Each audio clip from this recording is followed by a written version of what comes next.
This next video goes through the different ways we collect sample data and the issues of not collecting it properly. So because we can't collect population data all the time to calculate parameters, we often, for cost savings money, for time saving money, we collect sample data and calculate statistics. Okay? It's really important though that the way we collect data matters though.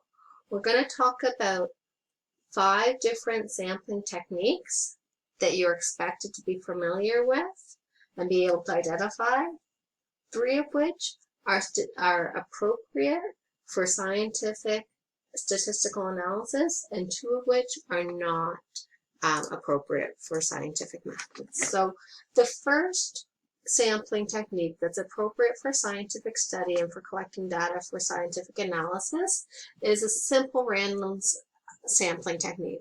So with simple random sampling, we create a list of the population data beforehand, assign each member in the population a number, and then randomly select from within that list who will become part of our sample.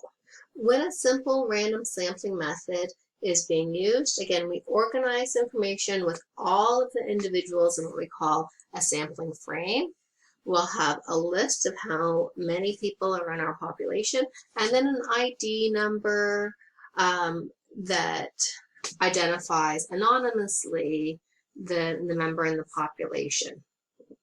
Okay, it's not okay to take the first 10 people, but rather, again, who gets selected is randomly determined, and there's lots of different random number generators that can be used in order to select from the sampling frame. Okay. The next 2 types of sampling methods are sometimes also called multi-stage sampling methods because they might require random, first sorting, randomly selecting, and then randomly selecting again.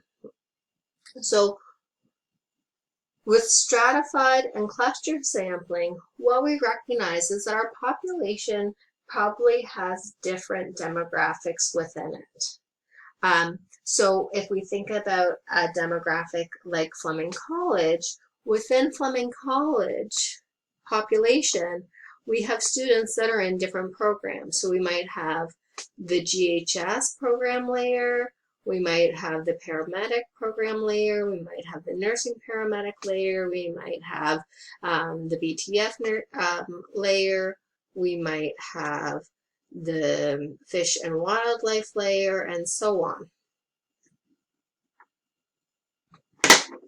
And so we acknowledge that our group is divided into these different components, and then much like the different layers in a cake, what we do is we randomly select a slice from each of those segments, a representative slice. So we select a random sample from within the GHS program, and we select a random sample from within paramedic, and a random sample within nursing, and so on. And so we take a slice of each of the different layers, and it's stratified because we see each of the different layers represented. Okay. Again, this works really well when we have a population and we know there's different demographics represented within it. And so, again, every group or strata is represented. Okay.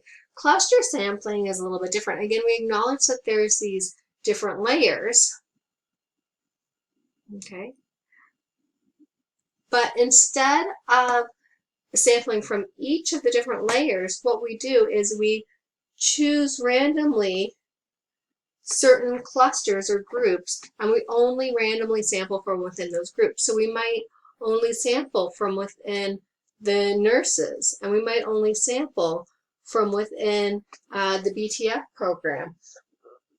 And so this can be really useful for quality assurance purposes, right? So if we take vials from batch 5 and vials from batch 99, assuming that all the batches are the same, this random sampling should work just fine.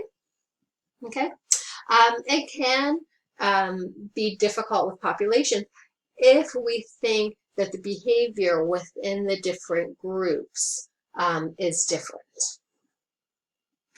So again, we've got simple random sampling, or SRS sampling, where we just randomly choose individuals from within our population.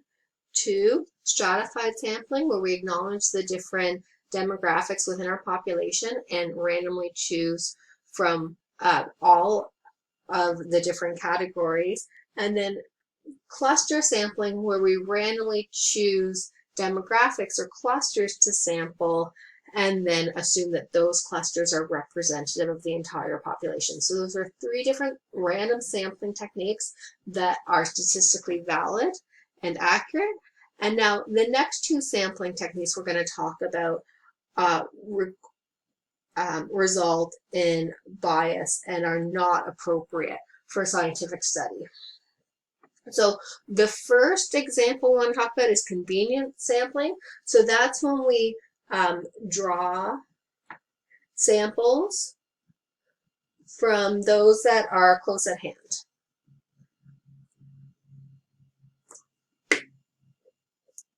So an example might be if I was to survey this class and then take the findings from that survey and assume that they're true for all Fleming students.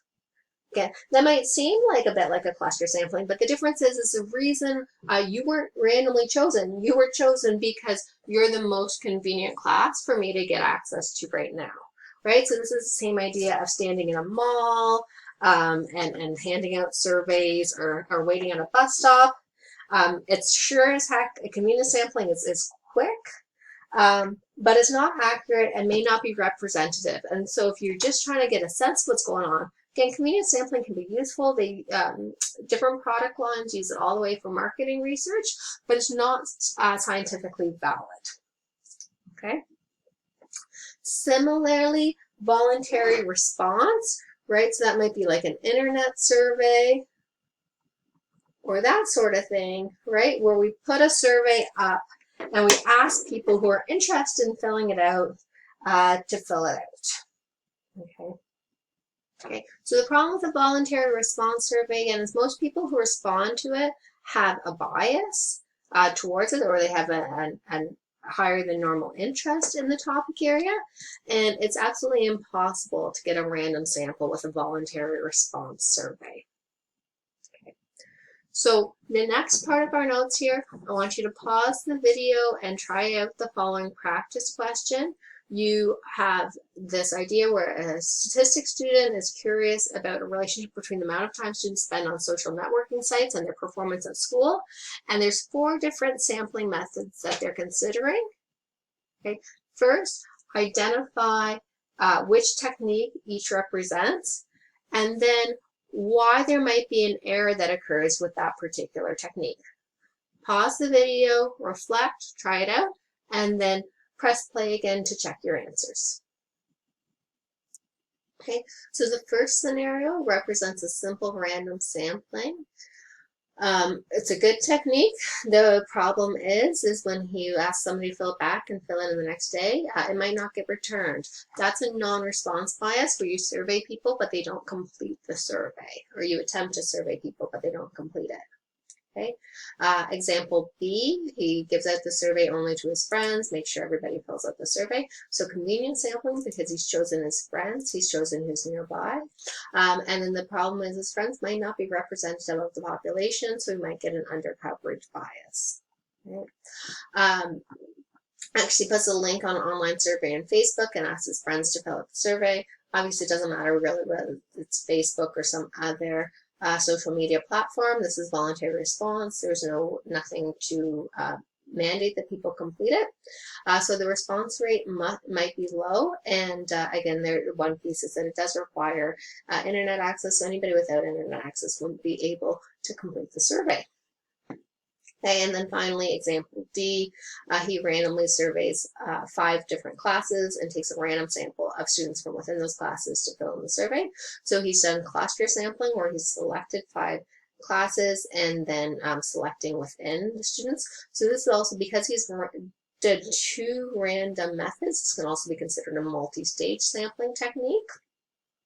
Okay, there's limited chance of error here. The biggest risk would, again, depend on how he hands out the surveys and collects them back. You might get that non-response bias if it's not done real time, but there you go. So some terminology on different sampling techniques, and hopefully gets your minds thinking about when you find out that people data has been collected, you can think about, well, how was the data collected? Was it scientifically valid? Yeah, so the next lesson that we're going to look at, we're going to talk about visual data. So once we collect data, we start analyzing it. How do we present it, and what are the right ways to present data visually? Don't forget to do your homework and check into WebEx office hours if you have any questions.